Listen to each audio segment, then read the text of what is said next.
প্রবাসীদের ভোটারটা এখনো কোন সিস্টেমে হবে, কিভাবে হবে, এটা কোনো বাংলাদেশের ভোটারদেরই ভোটের ঠিক ঠিকানা নেই।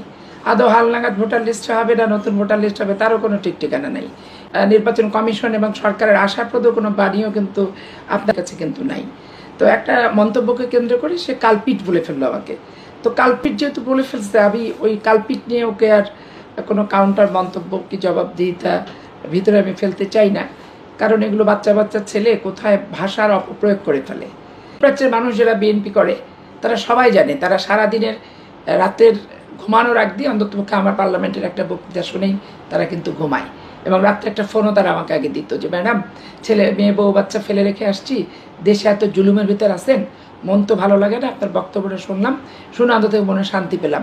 যে আমাকে শিশির মনির ফোন দেয়, এবং শিশির মনির যেহেতু ইসলামী ছাত্র শিবিরের নেতা, জামাত ইসলাম করে, সে কোনো বিষয় এরকম হলে আমাকে একটু মানে ইয়ে করেই জানায়, জানাতে যে একটু মানে অলিখিত থ্রেটের মতোই আর কি, যে এটা কেন করছেন, এটা করা ঠিক না, এটা কি ঠিক, এরকম।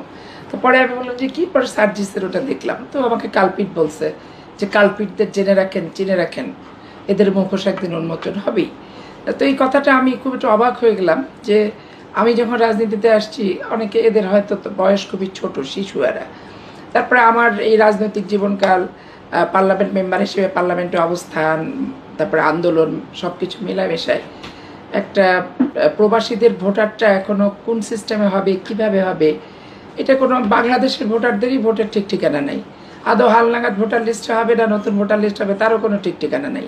এই ব্যাপারে নির্বাচন কমিশনের খুব আশাপ্রদ কোনো নির্বাচন কমিশন এবং সরকারের আশাপ্রদ কোনো বাণীও কিন্তু আপনারা মিডিয়া কর্মী, আমরা রাজনৈতিক কর্মী, আমাদের কাছে কিন্তু নাই।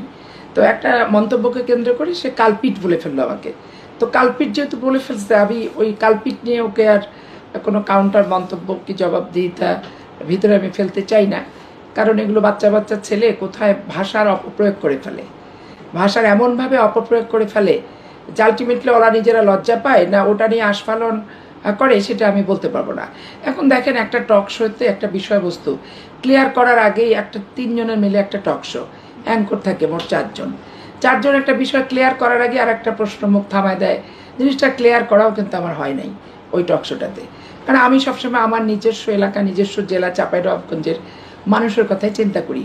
বিশেষ করে মধ্যপ্রাচ্যের মানুষ, তারা ধরেন ভিসা করা থেকে তারা চিটার বাটপাড়ের পাল্লায় পড়ে যায়, দালালদের খপ্পরে, ওখানে যে কাজ করা থেকে ন্যায্য মজুরি পায় না। তারপর বিদেশে থেকে বাংলাদেশে আসতে গেলে এয়ারপোর্টে হ্যারেস হয়, কেউ মারা গেলে লাশ আনার, অনেক অ্যাম্বাসিতেও আমরা ফোন দিছি, অনেক আমার এলাকার ছেলেপেলে রোড অ্যাক্সিডেন্টে মারা গেছে, ন্যাচারালি ডেথ হয়েছে, তাদেরকে ফোন দিছি যে কীভাবে লাশটা তাড়াতাড়ি বাংলাদেশে নিয়ে এসে দাফনের সম্মুখীন করা যায়। কারণ আমরা প্রতিনিয়ত মধ্যপ্রাচ্যের এই বিষয়গুলো হাড়ে হাড়ে টেরও পাই, ফেসও করতে হয়, মানুষের জন্য আমাদের তদবিরও করতে হয়। স্বাভাবিক কারণে যখন প্রবাসী ভোটার নিয়ে প্রশ্নটা তুলেছে, আমার মাথায় তখন ওই জিনিসটাই আছে যে মানুষ এত পরিবার রেমিটেন্সের বিষয় আসছে, রেমিটেন্স তো দেয়, আর নৈতিক বাড়ির সন্তান হিসেবে সন্তানের তো পরিবার পরিজন দেখার একটা বিষয় রয়েছেই।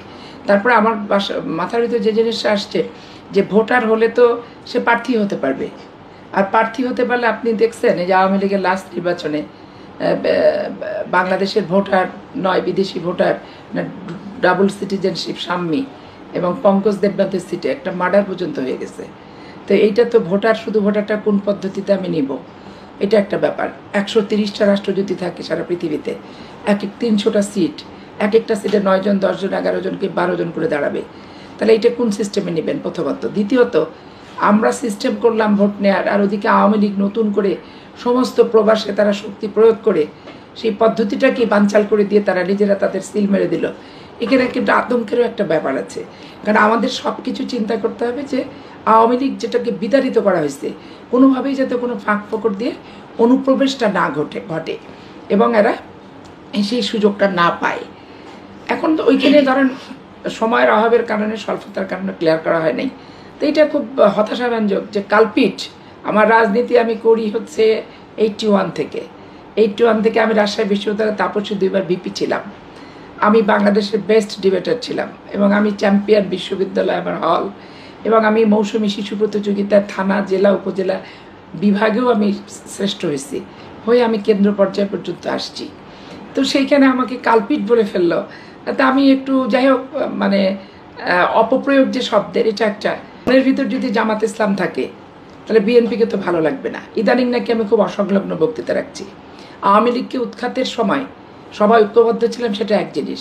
আওয়ামী লীগ দেশ থেকে উৎখাত হয়ে গেছে, এখন বিএনপিকে সবাই মিলে টাচ করার চেষ্টা করছে, আজে বাজে অশালীন মন্তব্য করছে, বক্তব্য দিচ্ছে, উচকানোর চেষ্টা করছে। তো সেটার কাউন্টার আমি দেব না। এটা তো ফেস দ্য পিপল এর যে অ্যাঙ্কর, এটা তো তাকে বুঝতে হবে যে কাউন্টার আমি কেন দেবো না।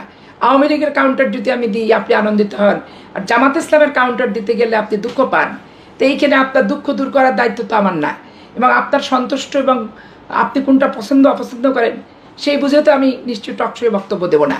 আমি বাংলাদেশের মানুষের পরিপ্রেক্ষিতে বাংলাদেশের মানুষের প্রত্যাশার সাথে সামঞ্জস্যপূর্ণ কথা বলাটাই শ্রেয় আমি মনে করি। তো যাই হোক, ওই জিনিসটা সময়ের স্বল্পতার কারণে ক্লিয়ার হয় নাই। এক একজন এটা মানে ব্যাপকভাবে যাতে একটা নেগেটিভ ভাবমূর্তি প্রতিষ্ঠা করার চেষ্টা করছে। মধ্যপ্রদেশ শেখ হাসিনাকে গাইল দিচ্ছেন ওনার সামনে পার্লামেন্টে বসে, এই অ্যাটিটিউডটাই আমার। আর এখন ধরেন ওয়েস্টার্ন কান্ট্রিতে যারা যায় তাদের একটা নির্দিষ্ট যোগ্যতা থাকে, তাদের একটা সিস্টেম, তাদের বিষয় নিয়ে তো আর আমার এখানে কোনো বক্তব্য কিন্তু কথাবার্তা। আর প্রবাসী বলতে গেলেই কামলা বলছে, কামলার সাথে তুলনা করছে, খুব আপত্তিজনক। কামলার সাথে কেন তুলনা করব? কারণ আমরা স্টুডেন্ট, আমাদের আত্মীয় স্বজন বহুত গেছে, তারা যে ওই যে বলা হয়েছে ভিটামাটি বেঁচে যায়, এটা নাকি কামলার সাথে তুলনা হয়েছে। আমার এলাকার অধিকাংশ মানুষই তো ভিটামাটি বিক্রি করে একটা ছেলেকে ইনকামের উদ্দেশ্যে বিদেশে পাঠায়, প্রথমে দালালের খপ্পরে পড়ে, তারপরে যদিও কোনোভাবে যেতে পায় সেইখানে দেখা যাচ্ছে যেই চুক্তিমাফিক মজুরি পাচ্ছে না। তো এইটা কামলার সাথে তুলনা করে তো কোনো কথা না, এটা মানে অতিরঞ্জিত করে উত্তক্ত করার চেষ্টা করেছে। যাই হোক, এটা নিয়ে ভুল বোঝাবুঝির কোনো বিষয় নাই। অন্ততপক্ষে প্রবাসী ব্যক্তিরা বুঝতে হবে আপনাদেরকে যে আপনাদেরকে উৎসাহী এবং উৎকানোর পায়ে পা মেরে গুতা মেরে উত্তেজিত করার চেষ্টা করলেও আমার অতীত বর্তমান ভবিষ্যৎ বিবেচনা করেই আপনাদেরকে চিন্তা করতে হবে যে আপা আসলে কি বলতে গেল আর কি হলো। আর ব্যাপারটা আসলে কাউকে অসম্মান করে ছোট করে এগুলো কোনো কথাবার্তা বলা হয় নাই।